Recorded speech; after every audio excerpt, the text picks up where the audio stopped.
उसके बाद उसने हारिस का कत्ल किया। हारिस का कत्ल करने के बाद में हारिस के जिस्म को भी दरिया में डाला। लेकिन मकातिल, हमारी बर्बादियों पर मुस्कुराओ ना ए चमन वालो, हमारी बर्बादियों पर मुस्कुराओ ना ए चमन वालो, गुज़रनी एक दिन तुम पर भी क़यामत है, गुज़रनी एक दिन तुम पर भी क़यामत है, तुम कितना जुल्म करोगे, कितना सितम करोगे। मुसलमानों की तारीख़, मुसलमानों की हिस्ट्री मिटाओगे। मुसलमानों की तारीख़ न कल मिटी थी, न आज मिटी है, न सुबह क़यामत तक मिटेगी।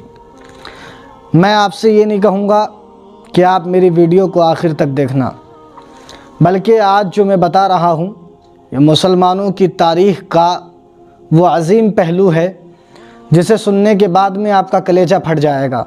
ये भी तारीख़ इस्लाम का एक अहम हिस्सा गुज़रा है जो मैं आपको बता रहा हूँ। आप वीडियो में बने रहने के लिए सिर्फ़ इतना ज़रूरी है कि आप आका हुसैन के दीवाने हो।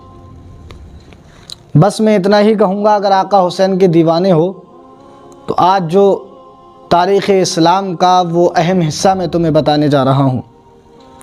जुल्म व सितम की दास्तान जालिम करता है, लिखी जाती है, लेकिन जुल्म चंद लम्हे के लिए होता है और जो हक़ होता है वो हमेशा के लिए ज़िंदा होता है। तारीख़ इस्लाम में आज जुल्म व सितम का ये नया दौर नहीं है। अब से पहले भी बड़े बड़े ज़ालिमों ने जुल्म व सितम के पहाड़ मुसलमानों पर ढाए। आज ये नया नहीं है हमारे लिए। मौत तो हमारे लिए तोहफ़ा है, मौत तो हमारे लिए मेराज है। हमें तुम क्या डराओगे, हमें तुम क्या धमकाओगे। तारीख़ इस्लाम का वो वाक़या हमने पढ़ा है और सुना है, क्या इससे भी ज़्यादा जुल्म किसी पर कर लोगे। तारीख़ करबला सब ने सुनी है। तारीख़ करबला से पहले एक मुजाहिद हैं जिनका नाम है इमाम मुस्लिम। उनके दो छोटे बेटे हैं, एक का नाम है मोहम्मद और एक का नाम है इब्राहीम।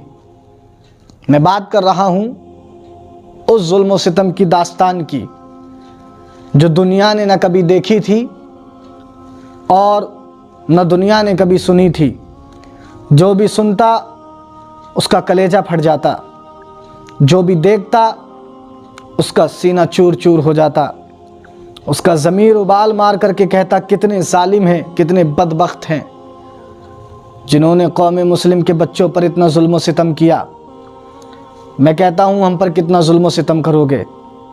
तो तारीख़ का वो पन्ना मैं आज आपके सामने रखने जा रहा हूँ। बात लंबी नहीं करूँगा, बहुत चंद जुमलों में मैं अपनी बात आपको समझाऊँगा। इमाम मुस्लिम का नाम शायद बहुत सारे लोगों ने ना सुना होगा, लेकिन तारीख़ करबला से पहले जो सबसे पहले मुजाहिद थे शहीद होने वाले वो इमाम मुस्लिम थे, क्योंकि इमाम मुस्लिम को इमाम हुसैन ने मक्का से कूफा सबसे पहले भेज दिया था। इमाम मुस्लिम की दास्तान में नहीं सुनाऊंगा, उनके बच्चों की जो दास्तान है, उनके बच्चों पर जो गुज़री है वो मैं आपको बताऊंगा। इमाम मुस्लिम को तो कूफियों ने धोखा दिया और इब्न ज़ियाद ने जुल्म किया, इब्न बकीर ने आपका सर कलम किया और जाते जाते बेवफ़ा कूफियों से उन्होंने ये कहा था अल्लाहुम्मा हकम बैनना व बैना कौमिना बिलहक़, और ये कहा था कि जब मैं कत्ल कर दिया जाऊं तो मेरे जिस्म को दफन कर देना, लेकिन मेरे कपड़ों को नहीं। मेरे कपड़े जो काफ़िला जाता हो मक्का के लिए उनको दे देना और हुसैन तक पहुंचा देना। इमाम मुस्लिम की दास्तान मैं आपको क्या सुनाऊं। मैं अगर आपको इमाम मुस्लिम की दास्तान भी सुनाऊंगा तो दिल रोने लगेगा। कैसे कैसे जुल्म व सितम इमाम मुस्लिम के ऊपर किए गए, कैसे कैसे जुल्म व सितम के पहाड़ ढाए गए। बेवफा कूफियों ने बैत की, पलट गए। मैंने जिन बच्चों का जिक्र किया, एक का नाम है मोहम्मद, एक का नाम है इब्राहीम। ये दोनों नन्हे नन्हे शहजादे इमाम मुस्लिम के कत्ल के बाद ये दोनों नन्हे नन्हे शहजादे, एक घर है काज़ी शरी का, उनके घर में रह रहे थे। इब्न ज़ियाद को ये पता चला कि इमाम मुस्लिम के दोनों बच्चे इसी शहर में रह रहे हैं, तो उसने ये ऐलान करा दिया कि इमाम मुस्लिम के बच्चों को जो पनाह देगा उसको कत्ल व गारत करा दिया जाएगा। इमाम शरी ने उन बच्चों को अपने पास बुलाया और बेइख्तियार रोने लगे। बच्चों ने काजी साहब से कहा, काजी साहब रोने का सबब क्या है, क्या हम यतीम तो नहीं हो गए? काजी साहब ने कहा, बेटा अल्लाह तुम्हें सब्र अता फरमाए, वाकई में तुम यतीम हो गए हो। जब बच्चों ने इतनी बात सुनी तो बच्चे बेइख्तियार रोने लगे। काजी साहब ने कहा, बच्चों चुप हो जाओ, यजीद का लश्कर तुम्हें ढूंढ रहा है। मैं आज ही तुम्हें एक काफ़िला जो दरवाज़ा अराकीन से मक्का को जा रहा है उसके साथ भिजवा देता हूँ। काजी साहब ने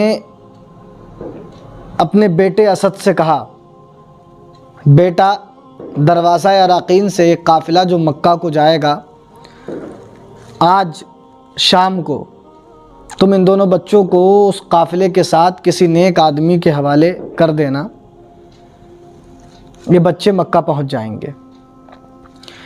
असद ने उन दोनों बच्चों को काजी साहब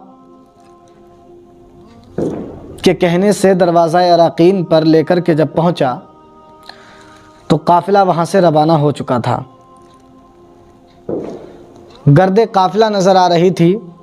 असद ने उन बच्चों से कहा, बच्चों गर्दे काफ़िला नज़र आ रही है, वो जो काफ़िला जाता हुआ नज़र आ रहा है,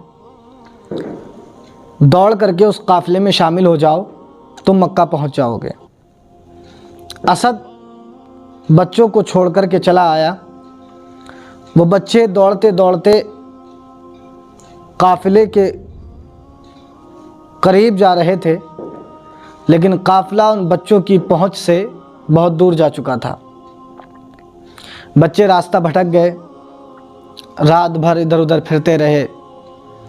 सुबह का वक्त हुआ, एक चश्मा नज़र आया, लबे चश्मा जाकर के बैठ गए। एक लौंडी चश्मे के किनारे पानी भरने आई। जब उसने इन बच्चों की तरफ देखा तो इन बच्चों से हाल पूछा, तो इन बच्चों ने बताया कि हम इमाम मुस्लिम के बेटे हैं, बेवतन हैं। उसने उन बच्चों को अपने गले से लगाया और उसने बच्चों से कहा कि बच्चों, मेरी मालिका मुहिब्बे अहले बैत है, वो अहले बैत से मोहब्बत करने वाली हैं, मेरे साथ चलो, वो आपको देख करके खुश हो जाएंगी। परेशान हाल बच्चे उस ग़ुलामा के साथ हो लिए। जब वो ग़ुलामा अपनी मालिका के पास इन दोनों बच्चों को लेकर के पहुंची तो मालिका ने इन दोनों बच्चों को देखा और ग़ुलामा से पूछा, ये खूबसूरत बच्चे कौन हैं? ग़ुलामा ने कहा, ये बच्चे इमाम मुस्लिम के बेटे हैं।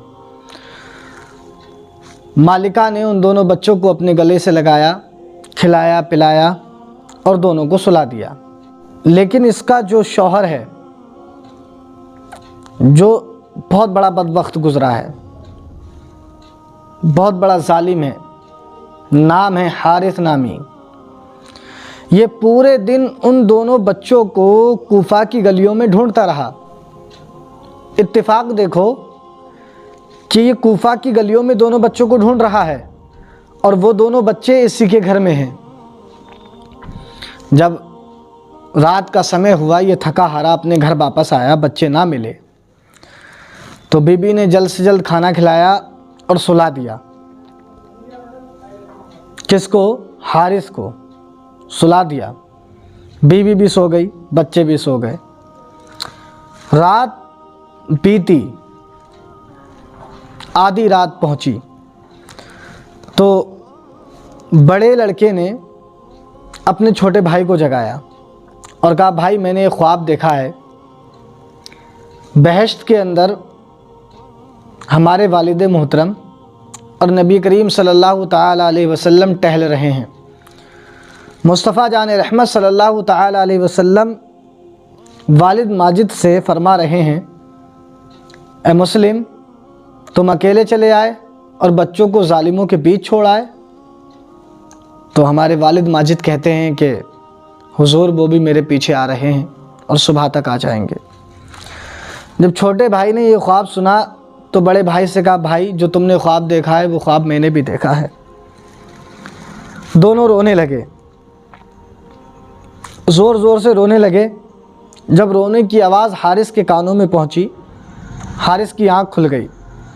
हारिस ने अपनी बीबी से कहा, हमारे घर में ये शोर कैसा, हमारे घर में कौन छिपा है। बीबी सहम गई, डर गई, न जाने अब क्या होगा। हारिस ने चिराग जलाया, कमरे के अंदर पहुंचा तो देखा 2 छोटे छोटे बच्चे रो रहे हैं, आंखों से आंसू जारी हैं। पूछा, तुम कौन हो? तो उन बच्चों ने साफ साफ कहा, हम फर्जंदाने मुस्लिम हैं, हम फर्जंदाने मुस्लिम हैं। हारिस खुश हो गया और उन बच्चों को लेकर के चलने लगा। उसकी जो बीबी थी उसने उसके कदमों में अपने सर को रखा और रहम की भीख मांगने लगी कि हारिस ऐसा जुल्म ना करो, बच्चों पे रहम करो। लेकिन वो बदबख्त ने एक ना सुनी और बच्चों को लेकर के नहर फुरात की तरफ चल दिया। हाथ में तलवार है, बच्चे साथ में हैं।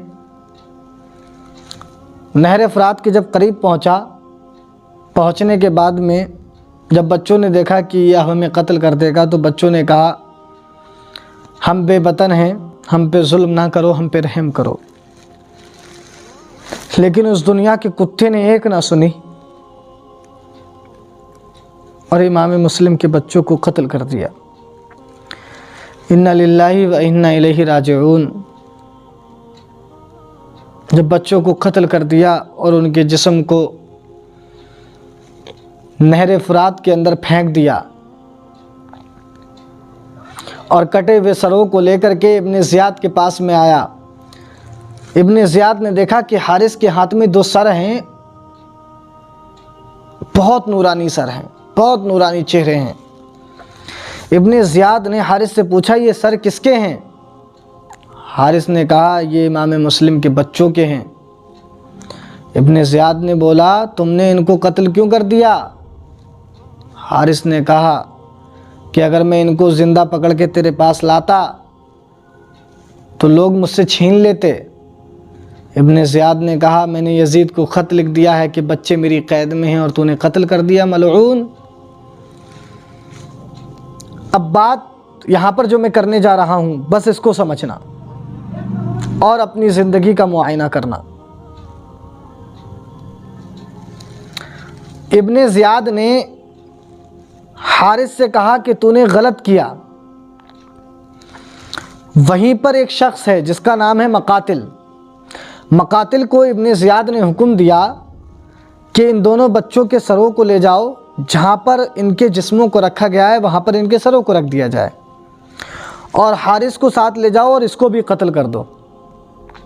मकातिल जब बाहर निकला तो मकातिल ने अपने जानशीनों से कहा कि अगर इब्ने ज़ियाद मुझे पूरी कूफा की सल्तनत देता तब भी मैं इतना खुश ना होता जितना इब्ने ज़ियाद ने मुझको हारिस के कत्ल करने का ज़िम्मा दिया है।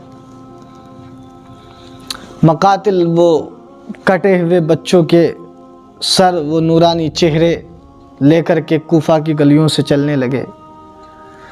जो जो उन बच्चों के चेहरों को देखता हारिस पे लानत डालता, हारिस को बुरा भला कहता, जालिम कहता, बदबख्त कहता। ये कैसा जुल्म किया हारिस तूने। जब नहर फुरात के करीब मकातिल पहुंचा और उन दोनों बच्चों के सरों को जब नहर फुरात में डाला तो मकातिल क्या देखते हैं कि दोनों बच्चों के जिस्म ऊपर आए और जिस्मे अथर से सरे अथर मिल गए और दरिया ने अपने अंदर समा लिया। उसके बाद उसने हारिस का कत्ल किया। हारिस का कत्ल करने के बाद में हारिस के जिस्म को भी दरिया में डाला, लेकिन मकातिल क्या देखता है कि दरिया ने उसके जिस्म को निकाल करके बाहर फेंक दिया। फिर मकातिल ने गड्ढा किया, उसके अंदर उसके जिस्म को डाला, तो ज़मीन ने भी उसके जिस्म को निकाल करके बाहर फेंक दिया। मकातिल ने देखा कि ना तो इसको दरिया ने लिया ना तो मिट्टी ने लिया। फिर उन्होंने लकड़ियाँ जमा की। लकड़ियाँ जमा करने के बाद में हारिस के जिस्म को जला दिया गया। मकातिल ने जब ये मंज़र देखा तो सिर्फ कूफा के लोगों को नहीं बल्कि पूरी दुनिया के लोगों से मुखातिब होकर के उसने ये कहा कि जो दीन से हट जाता है दुनिया पाने के लिए, तो ना उसे दीन मिलता है ना दुनिया मिलती है। और वो उस मिसाल की मानिंद है वो कुत्ता जिसकी मिसाल दी जाती है कि धोबी का कुत्ता, ना घर का ना घाट का। ये मकातिल पूरी दुनिया को जवाब देते हैं।